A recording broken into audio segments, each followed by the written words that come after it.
I realized that this crowd is going to be very different. Usually I speak in front of the contractors. I built #1 YouTube channel in the roofing industry. We're getting way over 200,000 views per month. Average view duration is 7 minutes. I work with billion-dollar companies, manufacturers, suppliers, everyone.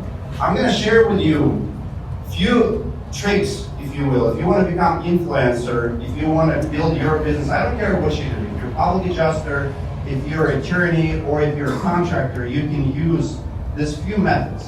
I'm going to share 3 stories with you how I made from those stories you will see I was able to make over $100,000 extra last year alone, but I did not ask money in those 3 stories. I'm not a money-driven person, but people opened doors to me. And this is insights of my channel, behind the backstory, if you will, of massive following on YouTube. How things happen when you even don't go after them. You know what I'm tired of? I'm tired of transactional people. If it wasn't for him bashing public adjusters, raise your hand if you saw when on social media, YouTube and everything, Dmitry Lipinskiy and another public adjuster were just like going at it on it was like a Zoom video and the public adjuster was going crazy. You didn't see it? Yeah, raise your hand if you saw it. Seriously guys, raise your hand. I want to see if you actually saw it, okay? So initially, when I saw it, I was like, okay, that guy's public adjuster. Seems a little crazy. But of course, you know, Dmitry was dropping some of his comments about public adjusters, and I was like, wait a minute, okay? I don't know if I'm an influencer status yet, but I do feel like, as far as the public adjusting industry, I do need to go to bat for my people. So I sent him a message immediately. I said, Dmitry, I'm going to respond. And he said, come and get it. Come after me. So I made a response video. It wasn't a coming after. That's not really my style. It was really more about, you know, in response to the video, I don't think public adjusters and roofing contractors should be against each other. I don't think anybody who is defending a policyholder should be against each other. So I made a video about top 3 reasons why a public adjuster needs to use a roofer, top 3 reasons why a roofer needs to use a public adjuster. It's very simple, guys. Roofing contractors have door knockers going around everywhere. That could be very beneficial for a public adjuster. Amen. Okay? Roofing contractors are experts, and they could have reports put together for public adjusters. Public adjusters can take away the headaches of dealing with the insurance company, following up with the insurance company, putting the estimate together, going out to all the inspections, and dealing with all the bullshit that we have to deal with the insurance companies. Why can't we work together? So, Dmitry was nice enough to put me on one of his podcasts, and I asked him if we could do a podcast together, and he did not want to do it on Zoom. He wanted to come here in person, and it just so happened to be around this time, and I asked him if he would speak at this event, and he was nice enough to say yes. And he even got Jason Berg out here, which is like one of my idols. So, the fact of the matter is Dmitry's here. He's nice enough to come out and speak. So, I mean, there's not really much I have to say. Who doesn't know who Dmitry Lipinskiy is? Raise your hand if you do not know who Dmitry Lipinskiy is. Okay? All right, not many. So, if you're in the roofing industry, if you're in the restoration contractor industry, if you're in the YouTube industry, chances are you know this guy, Dmitry Lipinskiy. Thank you so much for coming out, and knock him out. First of all, I want to know where my friends and enemies are. Raise your hand if you're a contractor. Raise your hand if you're a public adjuster. All right. You're a minority. Who is everybody else? All right, guys. My topic today is very simple. Do not be transactional with your door openers. We know who door knockers are, but you have people in your life who will open doors for you, a lot of doors. When I was thinking about what to talk about today, I realized that this crowd is going to be very different. Usually I speak in front of the contractors. I built #1 YouTube channel in the roofing industry. We're getting way over 200,000 views per month. Average view duration is 7 minutes. I work with billion-dollar companies, manufacturers, suppliers, everyone. I'm going to share with you a few tricks, if you will. If you want to become influencer, if you want to build your business, I don't care what you do. If you're a public adjuster, if you're an attorney or if you're a contractor, you can use these few methods. I'm gonna share 3 stories with you, how I made from those stories you will see I was able to make over $100,000 extra last year alone, but I did not ask money in those 3 stories. I'm not a money-driven person, but people opened doors to me.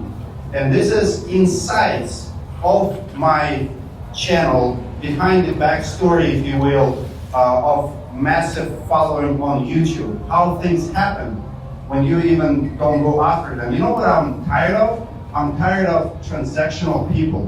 Who likes DMs in your Facebook, Instagrams? Hey, you ready to get more leads? It's transactional approach. I see mentors, I see coaches who go to conferences. I've never seen them in the seat learning. They're in the hallways teaching their books. I have a speaker in my conference who knew that we have no sales rule, and he would go in and teach. He was desperate to sell his books to people. People come to him, he's like, dude, this guy is selling his books. So here's the story number 1 for you. In 2018, I was already on YouTube. I was decided to do it full time, and I decided to follow successful contractors, travel to them. I was kind of getting tired of filming in my studio, but I didn't have a budget to travel the country. Today, I travel every single week. You call me and say you want to interview me. If I have interest in interviewing you, I'm buying a first class ticket. I'm flying to you. We're going to meet and we're going to do business together. But 3 years ago, it was not the case. I wanted to do it full time, but I didn't have even budget for it. I followed this one guy. His name is Justin Woodruff. He was trending in 2018. You remember that? $7.5 million, a radio roofing company in South Carolina or North Carolina. So I called him, I was like, Jason, I like what you're doing. What about me? If we fly to you and share your story, you build $7.5 million roofing company in 3 years, and you're not even from this industry. Who's gonna say no to that? I don't have to pay anything. You're gonna feature me? Of course, let's go. So I bought a ticket. Me and my video guy came in, 2 nights, 1 full day. We did a lot of content together for his channel. I did not pitch him anything, but at the end he asked me, can I hire you to do a few videos for my channel? It was like $1,000 or $2,000. That's not the point of the story. So I got my travel pretty much paid by that. He offered me. I didn't ask for it. About 3 weeks later, Justin Woodruff calls me and said, Dmitry, you need to go and visit my friends in Kansas, Apple Roofing. Dustin Bigler, one of the biggest players today in the roofing industry. I did not know who they are. I literally Googled the company. Who the heck is the company? Apple Roofing? Apple is computers. I love Apple computers, but I never heard about Apple Roofing. Next thing I know, he introduces me to Dustin Bigler. I called him, offered the same thing. We'll come to you. I visited over 100 companies in the last 3 years. To this day, that's absolute highlight of our channel. When I travel, when I ask people, what's the best roofing insights video you've seen? People like Apple Roofing. They have $6 million facility paid off. Like it looks like IT company, tech company. They don't look like a roofing company. We were so impressed with my video guy. I think we even drove there. They were like 7-8 hours from Minneapolis, something like that. It was so impressive. We did interview with them, we did company tour. I arm wrestled Dustin Bigler at one. It was good company tour. He challenged me, as always. They all do. So we did the tour. We came back to the office, interview, and the whole tour was so impressive. So many people like, wow, I'm inspired to be in this business now. They had $300,000 boom truck. Outside they have yard. I mean, Apple Roofing figured it out. Today they partner up with, they raised capital. I mean, I'm talking about close to $1 billion. I mean, they're buying roofing companies now. They partner with another $40 million company. So he spoke at 2 or 3 of my events, and I mean, we're best friends. I have him on speed dial, he has me on speed dial. But here's what happens next. Here's my third story. 3 weeks later, Dustin Bigler calls me. He's like, hey, I'm in Texas at brand new headquarters of SRS. I think you should come here, and I think you should interview Dan Tinker, CEO of $5 billion company. I'm like, keep talking? What? Absolutely. When? How? He's like, I'll make introduction. Dustin Bigler starts the text message with me and Dan Tinker. I'm like, holy shit. Like, I would never be able to get that number. I learned English like 2 years ago. Like, who am I to have billionaires on my phone, right? So next thing I know, I'm texting back and forth with Dan Tinker, not assistant, not marketing director, Dan Tinker himself. Within a couple of weeks, I am at SRS headquarters in Texas, $25 million brand new facility with marketing director giving me a tour of the facility. Let me tell you how we feel today. I feel like they respect me as much as I respect them when we come in. They see cameras, they're very polite. They treat me like I'm a frontline, I'm CNN, I'm a true media company. I'm like, holy shit, what's happening? They show me facility. Today, SRS, and for the last over a year, SRS is a sponsor of Roofing Insights. They switched 2 marketing directors. Just last night, I have a Zoom meeting with 5 people from SRS. They have Spanish program. We have Spanish program inside my roofing school for contractors. We work together. They come to my event next week in Minneapolis. Okay. But it all started right there and then. So I met Dan Tinker. We did an interview. The interview was an hour. His lawyer cut it to 31 minutes. It's okay. You're not gonna cut my ego like that. You can't get it all, right? But the point is this. So I have 3 major wins for me. I did not make $1 any of that, on any of those deals. But I put myself on the map, on YouTube, in the industry. Now people looking at me as, hey, who is this guy? He has Dan Tinker, John Howell-Telling, who John Howell-Telling, New Orleans attorney. John Howell-Telling, if you follow him, this $78 billion company CEO. He goes, meets executives in China, knows like Trump supply. It's insane. And John Howell-Telling would call me, he's like, Dmitry, I want to do another interview with you. We did like 3. The point is this: when you're not money driven, when you don't look at other person as a transaction, you have to realize and read people well in this business and know who is a door opener for you and who can be a transaction. Here's what I believe. If I would try to pitch anything to SRS in the last 3 years, I probably would get denied.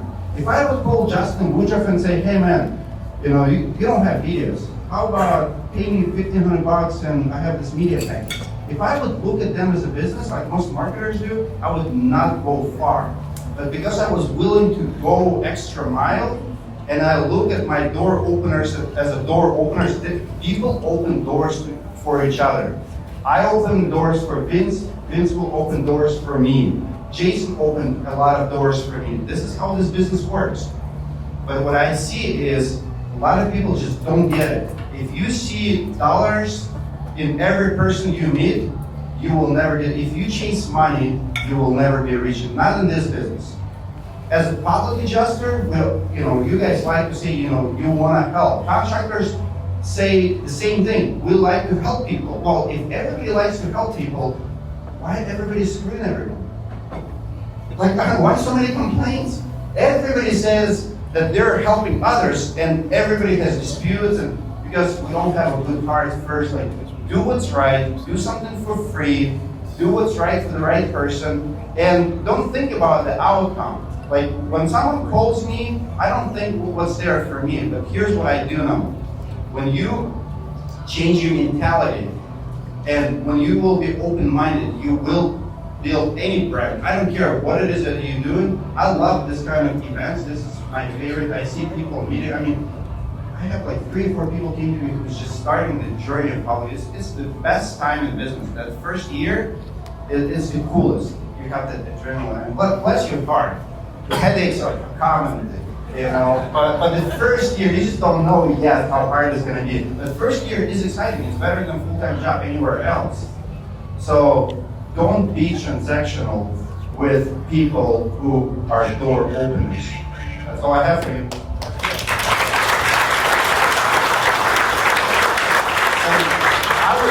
to invite my friend Vince here because I attract to people like Vince because this guy right here, he is not transactional. I've never seen him try to pitch me or other people in front of me. He's truly want to give content. You kind of see, like people often say that Facebook is not real, YouTube is not real. Yeah, you can fake it, and yes, it's not real life, but people on the screen are more real than they are in real life. We all know the bullshit that they're feeding. We all know who Biden is or who Trump is by the way they speak, by the way they answer questions. When you see someone on the screen, immediately you know if he's a bullshitter or if he's a real deal. You can't hide it. You can't hide your character if you go all in. And Vince is the same person as you see on the screen, he's the same in real life. Vince, it's all you, man.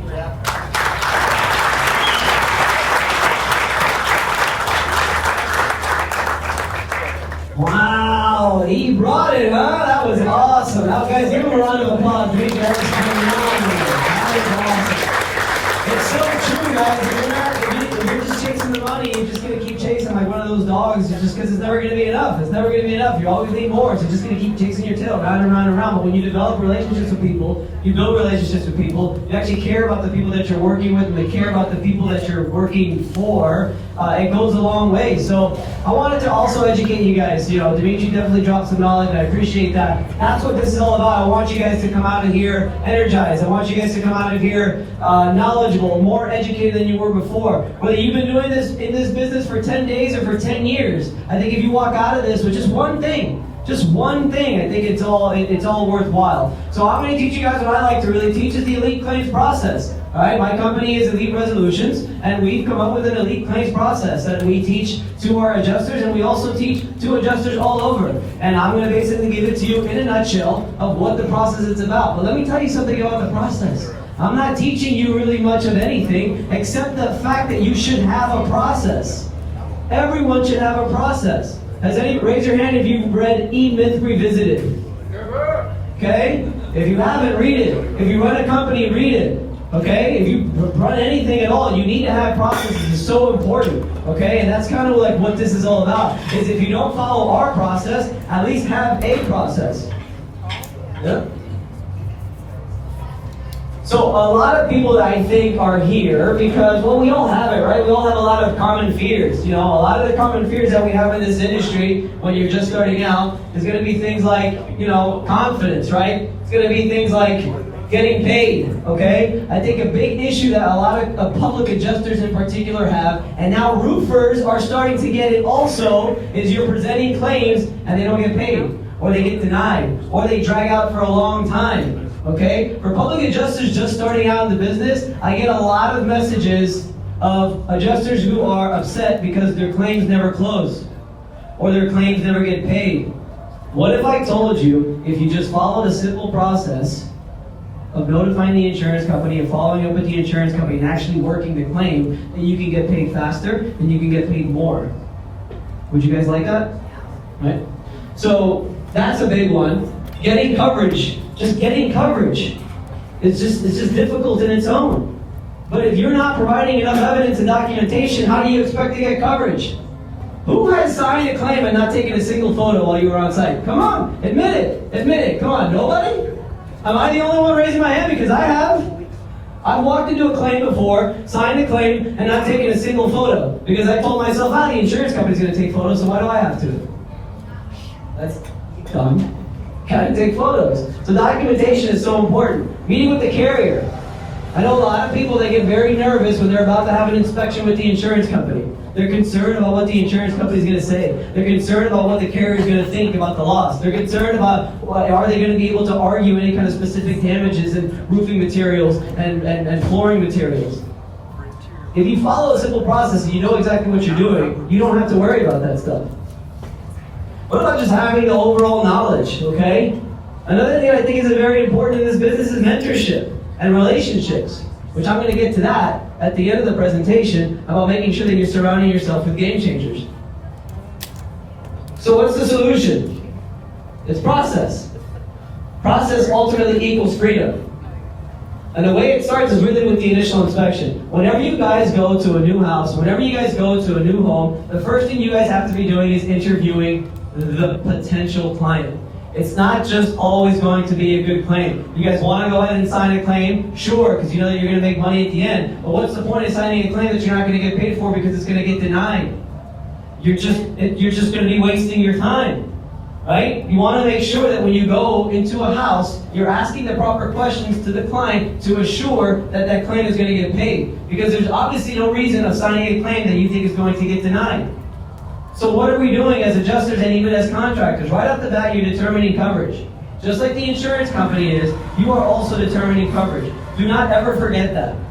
Whether coverage has been determined or not, the second you walk into that house and you interview the client and you ask the proper questions and you do a thorough inspection, you are determining coverage right there on the spot, whether the claim has been covered or not. So make sure that you're interviewing the client and asking the right questions. The initial inspection, in my opinion, is what separates good public adjusters, good contractors, and even good attorneys, sending the right people out there to do a proper inspection. It's what separates the good ones from the bad ones. There's too many that go out there and do not document the way they're supposed to. So make sure that you guys do that. Putting your file together.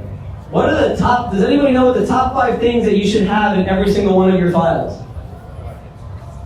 Gotta have photos. You should always have your contract. Obviously. Photos, contract. Direction page. Anything else? DOP. Anything else? Proof of loss. Proof of loss. Anything else? Storm date. Wind report. Estimate. Yeah. And expert documentation and or mitigation. I'm a firm believer of it. I know there's other public adjusters out there that don't need any expert documentation because they feel that they're the experts, and that's okay. Me, personally, I like to have expert documentation. So if I work with a roofer, any roofer at all, I'm going to ask that roofer if and when I get that referral, if along with it, I can get just a simple paper with their letterhead telling me exactly their professional opinion, what they found on site, and why they feel that that damage is as a result of that wind event. Where's Grant? Is he still here? You left already? Almost fast.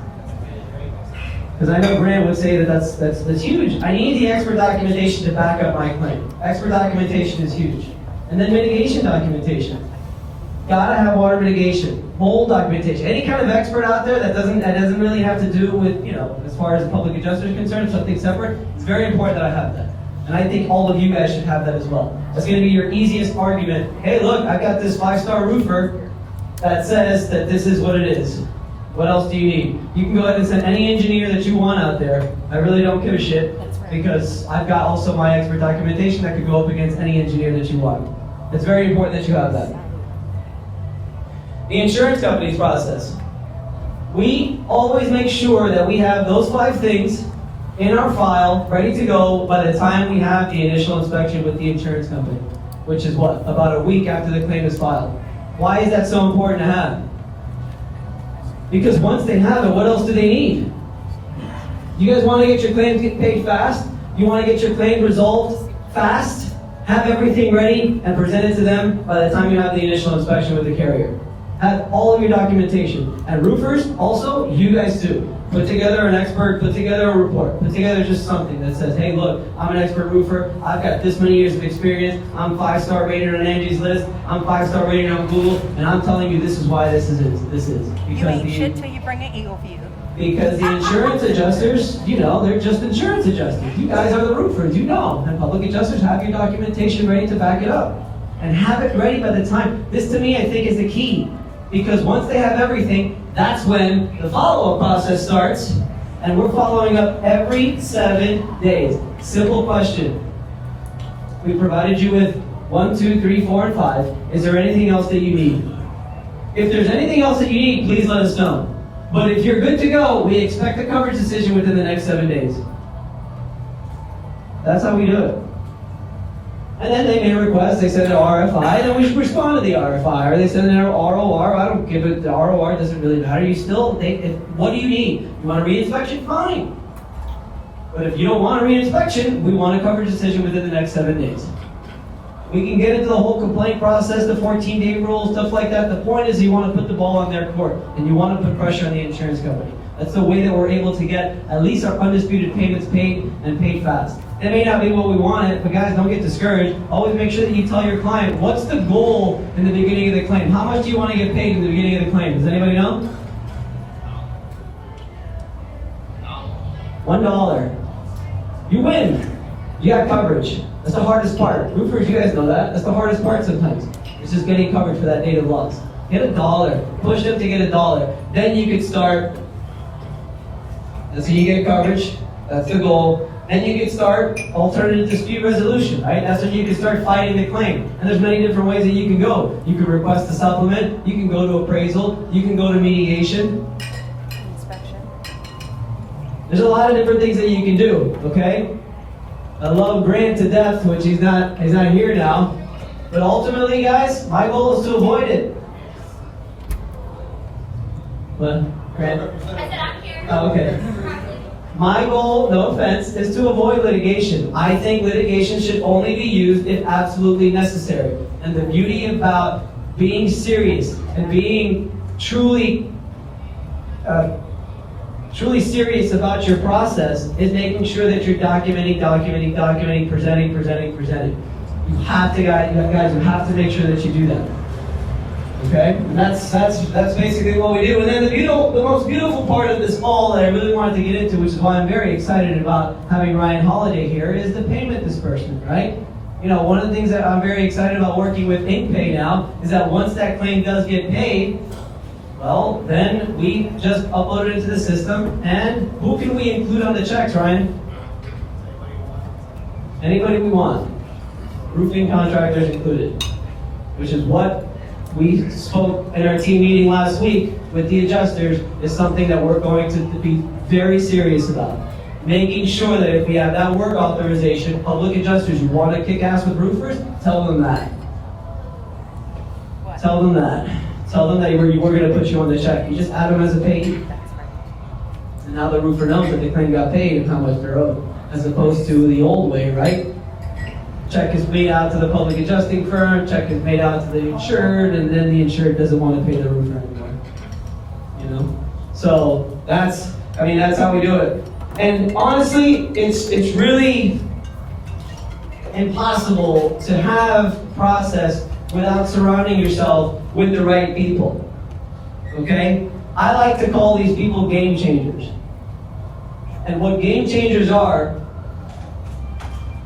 risk takers, ambitious people, loyal people, high execution, constant learners, and people who welcome obstacles. So there's two kinds of game changers that I really want to focus on. Okay? There's the ones in your company, and there's the ones in this room. Okay? One thing that I've noticed, I'll start with the ones in the company. I think my guys over there know who the all-star of our company is, right? Who is it? No. Tammy, right? I mean, for the most part. And we got a rock star in Tammy. Our marketing people are rock stars too. And without these people, I don't know where our public adjusting firm, frankly, would be. Okay? But in regards to this room right here, this is it, right? This is it. We are in a room full of game changers, okay? But when you get to a room like this, I work with some people that there's no kickbacks, there's just good, honest, hardworking people. You work together, you build a relationship with them, and it helps you grow and helps you launch your business to the next level.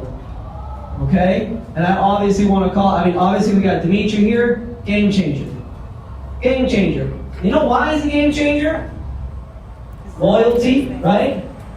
You message, I guarantee, I'm going to say, he may want to deny it, or he may not want it, but you send Dmitry a question on YouTube, on Instagram, and I can guarantee you he's going to answer it. No matter all the message that he is, he's going to read it. If it's a good, passionate question, something that you really want to know, he's going to do what he can to help you.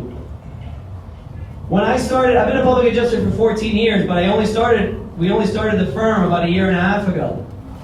I met Jason Berg. Jason, if you can stand up real quick. Game changer. The guy knows a lot of people in this industry. And he took the time to help me and introduce me to some major game changers in this industry. Andres Belen, stand up. You guys want some water mitigation services? You guys want some mold services? You guys want an honest person who's going to help you get whatever you need on your claim? Game changer. I just surrounded myself with a good one. Jeremy Davis, my accountant, guys. If you guys need an accountant, this guy's the man right here. All right, game changer. But the point is you gotta surround yourself with these people. It's very important. And I'm gonna call my guys out now. You lead resolutions, public adjusters. You guys can stand up real quick. Game changers. Let's go, stand up, guys. These guys, hustlers, guys. They're out there getting after it, doing everything they can. It's very important that you surround yourself with these people inside of your firm, but also build relationships with these people because you need these people on your side, that they can be a phone call away. I want to be that for you, obviously, as well. So, I always say process plus game changers equals the life of your dreams. So, as far as us is concerned, obviously, if you can talk to Sarah out there up front. This is the Commercial Claims Advocate. We're trying to grow this thing. We're trying to bring people together. We have an amazing Facebook group. We have our course that we provide. That it's not just what you're learning, it's everything that we just did right now in just like huge, just major detail. My favorite part of the course is not just the 2 days that you hang out with us, but it's the after part. It's the Facebook group. And it's just, again, really trying to bring the community together so that we can ultimately just be better adjusters. Whether we've had students in there that have been public adjusters for a year, we've had students in there that are very experienced, 10 years, who have now become experts in our own Facebook group, And it's just a really beautiful thing. And then, of course, we've got our wonderful adjusters over there and our Elite Resolutions public adjusting firm that we constantly try to get better, be innovative, and even just try to tighten up the process as much as possible because honestly that for us is what it's all about. So I want to thank you guys honestly for coming. I really appreciate you guys taking the time. This is the first time that we have standing room only. I mean, you really never see it packed. Standing room only. Thank you guys for your support. It's a lot of work putting out these videos. It's a lot of work putting out content. I know Dmitry will probably understand, but honestly I do it because the messages that I get from you guys on a daily basis is so humbling and it just makes me feel good. So thank you guys for coming out. I'm going to have a drink. You guys have a drink with me. Let's have a good time. Thank you again. Good night.